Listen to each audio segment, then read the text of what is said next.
નમસ્કાર દર્શક મિત્રો, દીવ 24/7 ન્યૂઝ સાથે હું છું આપની સાથે પાયલ બામભણિયા। તો જોઈએ આજના મહત્વના સમાચાર દીવથી અમારા સંવાદદાતા આહિર કાળુભાઈ સાથે। દીવના વણાકબારાની હિન્દુ યુવતીને ડોળાસાનો મુસ્લિમ યુવક પોતાની પ્રેમજાળમાં ફસાવી ભગાડી લઈ જતા વણાકબારા સંયુક્ત કોળી સમાજ દ્વારા દીવ એસપીને આપ્યું આવેદનપત્ર।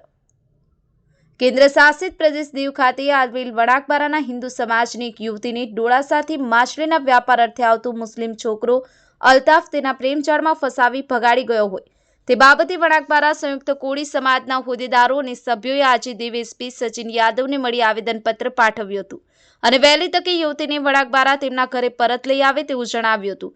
એસપી સચિન યાદવે સંયુક્ત કોળી સમાજના હોદ્દેદારો, સભ્યો અને દીકરીના માતા પિતાને આશ્વાસન આપ્યું હતું કે જલ્દીથી તેઓને શોધી લાવશે।